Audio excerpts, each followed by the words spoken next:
Welcome to the Farmer's Beat.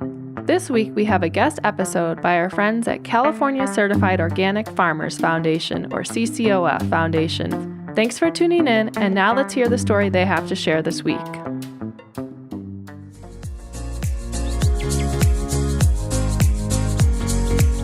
Welcome to Radio Organic, the podcast dedicated to unearthing inspired ideas in organic food and agriculture. We bring professionals from the field together for real-life discussions about the practical techniques to help your business thrive. Brought to you by CCOF, Radio Organic is the conversation about today's organic world. Hi, my name's Jamie Collins. I'm an organic farmer, marketing consultant, and the host of today's podcast. This is episode 1 of a 4-part series on direct marketing strategies for organic farmers, part of the CCOF Foundation's Organic Training Institute. Find more episodes and resources at ccof.org/OTI. Today we're speaking with Joe Schirmer, a longtime friend of mine and owner of Dirty Girl Produce. He's been farming in Santa Cruz County, California for almost 30 years.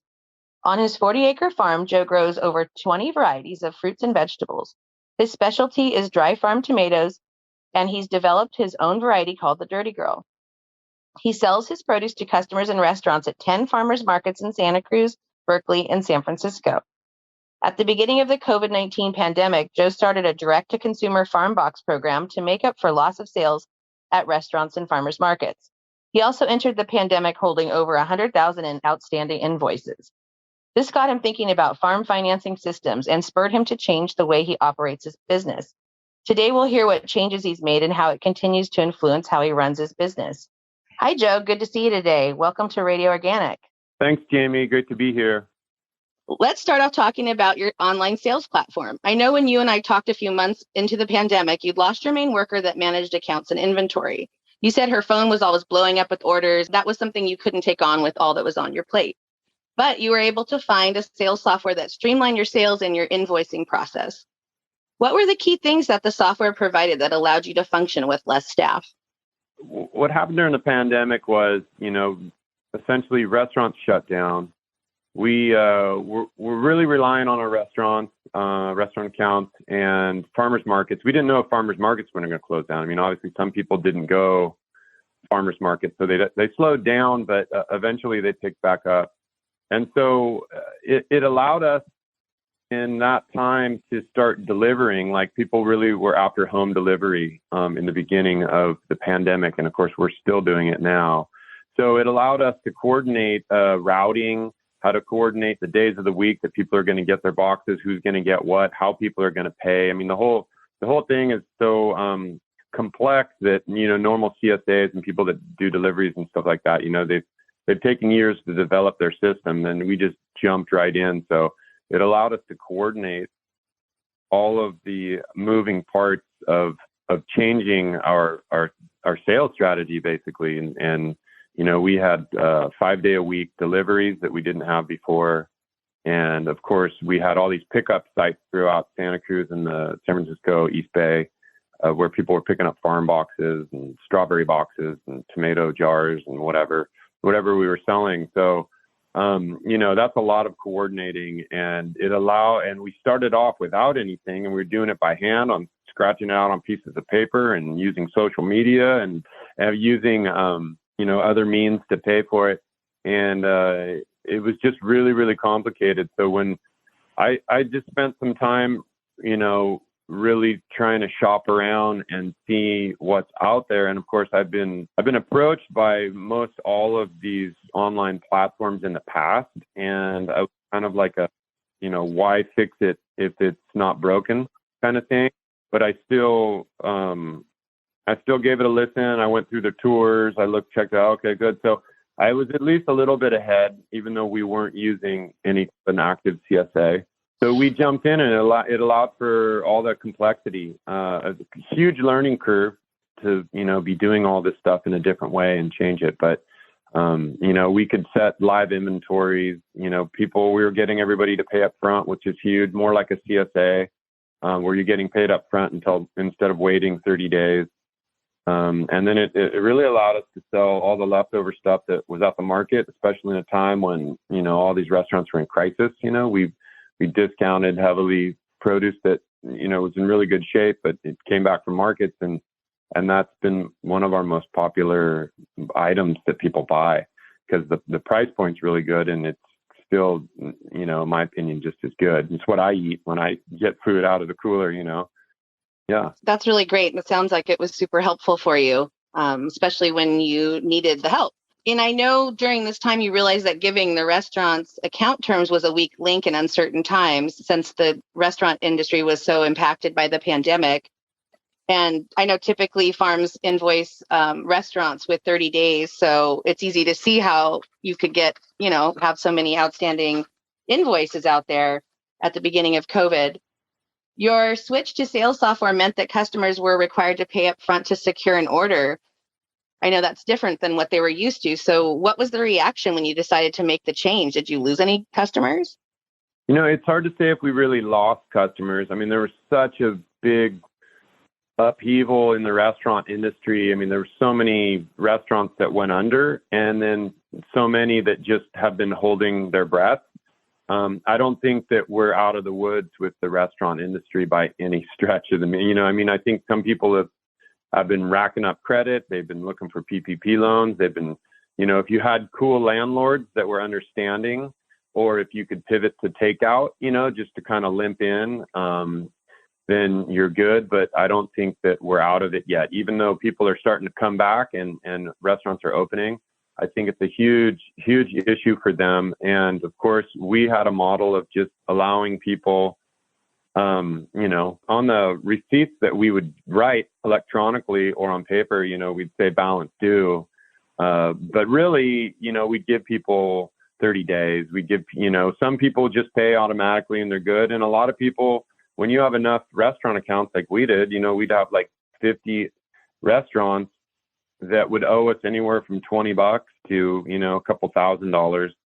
And it's a lot to do to coordinate and to run aging and to go after money that people maybe, honestly lost their receipt or it went to the wrong email or you name it, but it's a lot of work maintaining those. And so what happened really is everybody kind of disappeared and the people that were still around, I explained to them and they're pretty, solid, stable customers and everybody pivoted pretty easy, because people are used to using credit cards and ACH to buy stuff. I mean, we do that, but for whatever reason, restaurants are used to having farms and their purveyors do 30 days, which, a lot of purveyors are different than, you could tell a winery is different than what we do. I mean, we're, just making enough money to exist. We don't have a big nest egg that we can count on. So any kind of cash forward, I mean, that's why the CSA model is so great. You get money up front.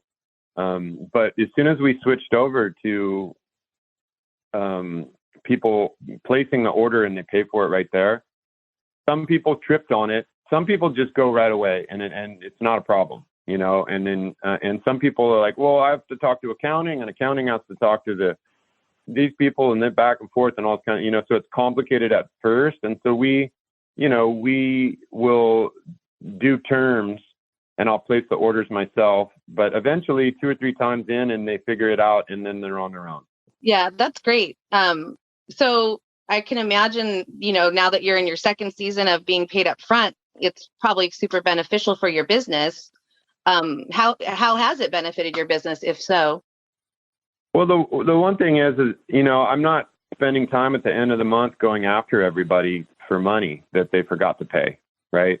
And also a lot of, it's just kind of, it is sort of a little paradigm shift, you could say, that, why is the farmer who's trying to make a living growing carrots, trying to loan money essentially to restaurants who oftentimes have restaurant groups, they have deep pockets.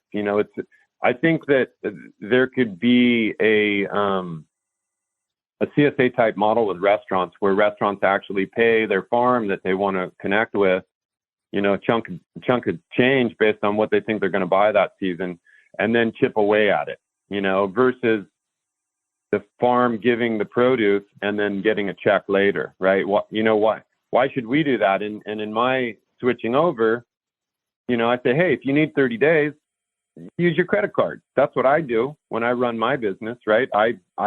If I don't want to write a check for this and they take a credit card and I want to wait a little bit, I'll do that. People are just really accustomed to what they're accustomed to, and it's no fault of theirs. I mean, the chefs that I deal with are awesome. I really have a huge connection with a lot of the chefs, and they're, creative artists, really. They're culinary artists. And so, actually thinking about how that works and how paying is kind of new. But a lot of them, if I sit down and have a face-to-face discussion or we talk about it on the phone, they get it right away. It's not really an issue. And they're like, oh yeah, of course we can do this. And it's actually a lot easier for them too, because then they can buy whenever they want, stuff. And I really think it's smart of you to find a way to not finance someone else's business and get paid before packing the product. What first shifted your thinking? Was it the realization that the farm shouldn't hold terms for the other businesses, or was it the fact that the software didn't allow for terms that shifted your thinking? Well, yeah, the push, whenever I do anything new in farming, I think someone has had to push me. I really, I've done a few creative things in farming, but mostly there's some kind of fire that I have to respond to. And really, when I went on and, the platform that we used was really towards a CSA model, to develop more as a paying in beforehand. So they didn't really have terms. That's something that maybe they're going to work on, and, but I don't know if I want that, once you go this direction, I don't know if I want to start offering terms to everybody, because then I'll be in the same boat as I was before, which is that I have an aging, of anywhere in the springtime from 30 to later in the fall. I'll have like $150,000 out that's owed to me. We already paid for everybody's wages on the farm. We paid for all the fertilizer, all the seed. We paid for the rent, the electricity, the water, everything. We brought it to market. We packaged it. We sold it. They had it. People have already consumed the product, but yet we haven't been paid for it yet. And so I think that that's just something that, has always been a problem in farming. It's something that I think that the CSA model has helped to address a lot of small farms, getting paid in the front end. And I think that there's a lot of potential to be doing that with restaurants. And, we have a larger wholesaler that basically a distributor that sells our tomatoes, and they will give us cash advances in the beginning of the year. That's what farmers need. I end up taking a lot of credit out. And, if I can reduce any of that, it's not just helpful in that we have that working capital as we're investing into the season, but it's also less of a liability, because when you have those credit lines, what if something happens and it doesn't come back? Going back to your sales software, I know that it allowed you to move your excess produce. So when we do farmers markets, we have leftover produce, and we kind of nicknamed it lefty produce, right? And we keep really good care of it. We donate a lot. We compost an insane amount. I have no idea how to calculate the thousands of dollars a year that we compost in really good produce. Just essentially, they sit around too long. But we have coolers, we have refrigerated trucks. And so now what we do is, after a market, we inventory everything that comes home. It's in a refrigerated truck, and then it goes back and it goes on the pallets that are lefty, right? Gets inventoried, and we put it on our site, on our restaurant page, and it starts with X lefty, so that everything's at the bottom of the page. And it's basically, orange carrots are reproduced as X lefty orange carrot bunches, right? And we cut the price in half. Something bunches, we do dollar bunches, and we only put stuff in there that's nice. If it's like wilted in the sun and doesn't look too good, then we don't even put it in there. And what that allows people to do is restaurants get on there and they can buy that, and we can put their orders together with that, with the lefty produce, and they get that. A lot of things when you're cooking, there's a lot of cabbage, like leftover cabbage. We easily, what we do with the leftover produce, once we put it on market, people buy it. What they don't buy, they'll go through and trim. And because a lot of things like cabbage, you just peel leaves and you cut it, and they're going to last for a long time. It's still really good. But since we always have new inventory, new stuff we're picking, we like to just kind of flood it. And it also gives a lot of the restaurants a deal. It's a much cheaper way to do it. So long as you get used to it, then people know exactly what's out there and the quality they're going to get. And so the ex-lefty thing is awesome. And you got to do that with an online platform, because it's too complicated to do that unless you bring all the stuff to a restaurant. They look at it and say what they want and don't want. That's what we used to do.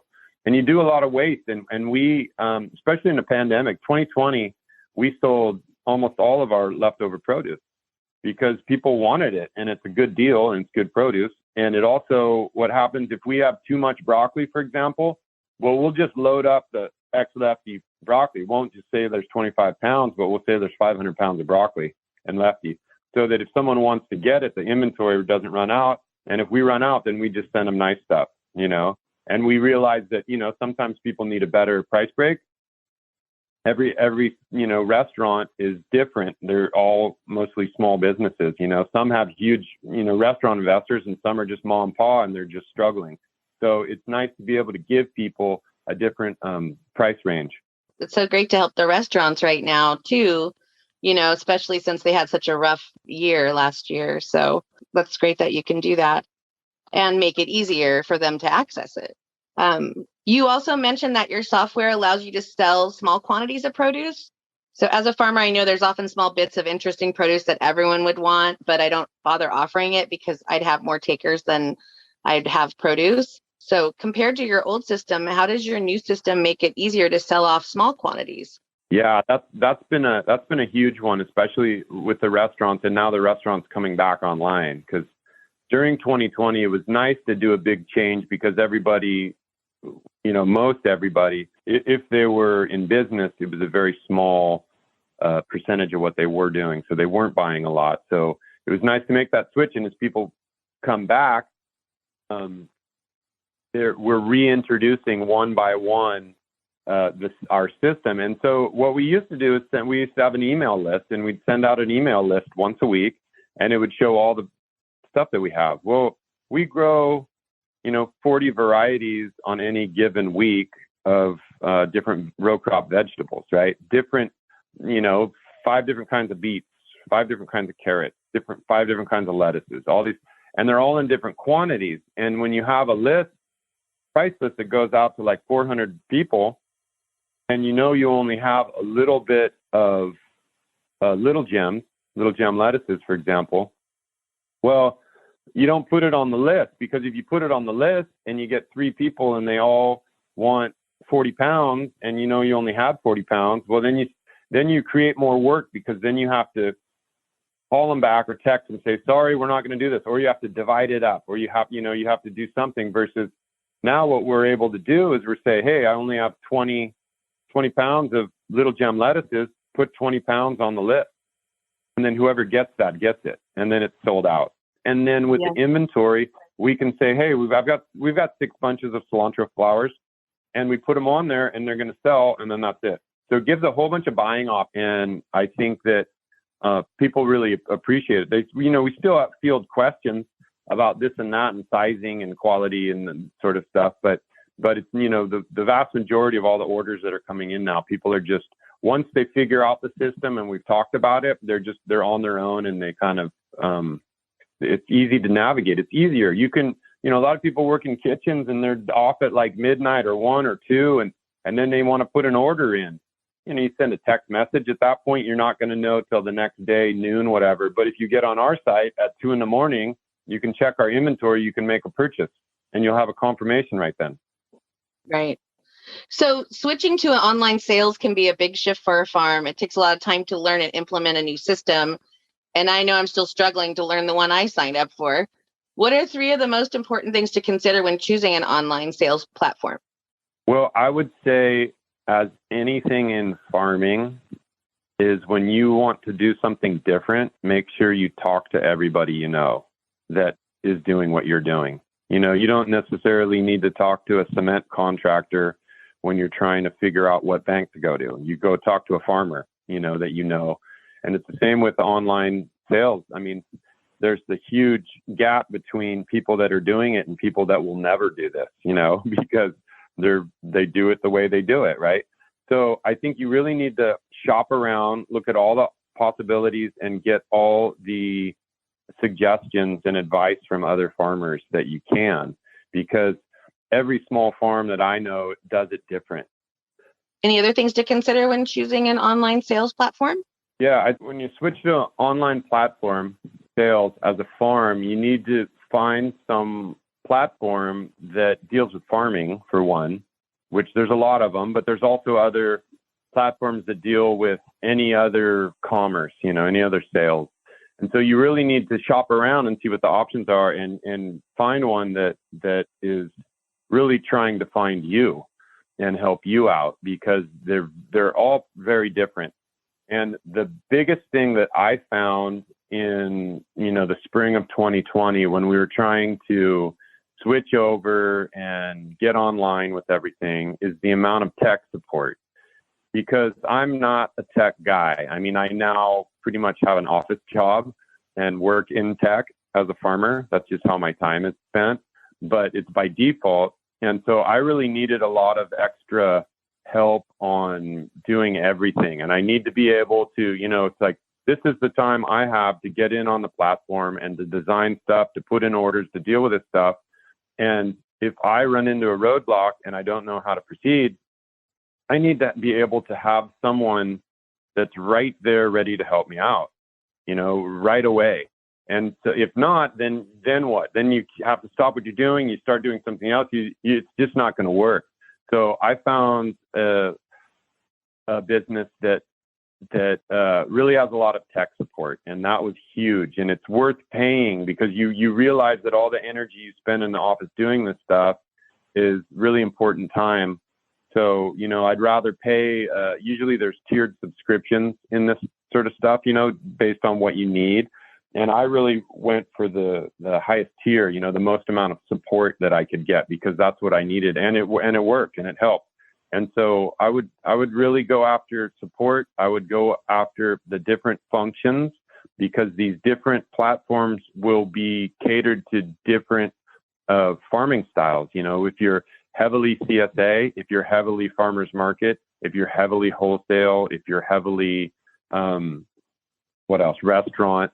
So all the, if you're going to be doing deliveries, if you're going to do pickups, every little bit matters in how you run stuff and how they are going to help you do that.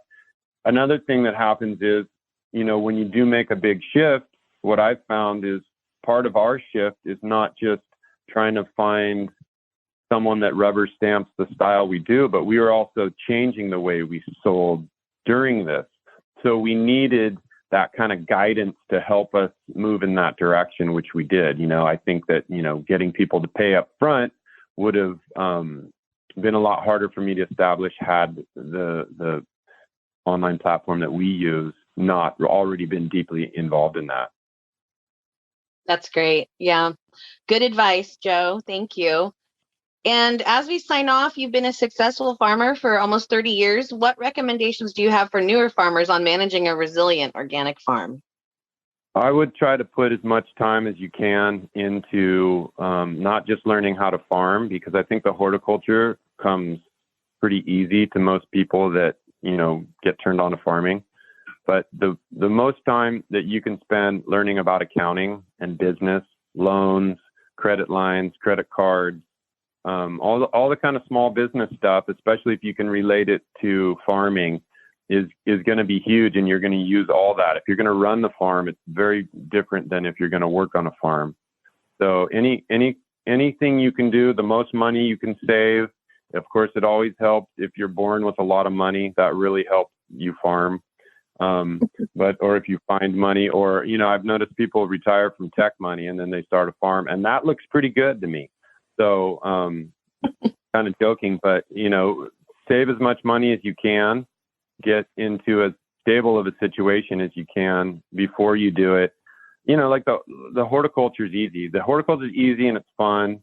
The hard part is going to be the economics and the social, your relationship with your workers, your relationship with your landlords, if you have landlords, all the businesses you're going to, interface with, both the vendors that you're going to be buying from and all the customers you're going to be selling to. All those things are really good, to have strong skills in. And I would always recommend that someone starting a farm write a very detailed business plan and get someone to help you write that, because you're going to walk through all different aspects of the business, and not just, the horticulture, what you're excited to grow and what food and what, farm parties you are going to have, and that, all the stuff that you are attracted to. So yeah, big, solid business plan before getting in, and get to know as many farmers as you can, and have their phone numbers in your cell phone, because you're going to need to call them like all the time. Yeah, I don't think people realize that farming, you wear so many hats with farming, and the one that you thought you'd wear the most, you end up wearing the least, right? So, you really have to know so many other things and be good at so many other things than just growing the food. So it's been really great to talk with you today, Joe. Thank you for sharing your shift in thinking around farm sales systems and all your other good advice. And we hope you have a really great day. Awesome, Jamie. Thanks for having me. Take care. We'll talk to you soon. Thank you for listening to Radio Organic, and special thanks to Community Alliance with Family Farmers and the Farmers Beat for helping us kick off this pilot series. Join us next time for a conversation with John and Kyle Garoni of Far West Fungi on how they leverage their direct-to-consumer sales outlets to keep tabs on market trends and test out new products. If you have suggestions for future episodes, follow the feedback link in the podcast description, or email CCOF Foundation at ccof.org. Radio Organic is a production of the CCOF Foundation. Guided by the wisdom of its farming roots, the CCOF Foundation unites the organic community to advance organic agriculture, offering intentional education, financial support, and growth opportunities for organic professionals. Learn more at ccof.org/foundation.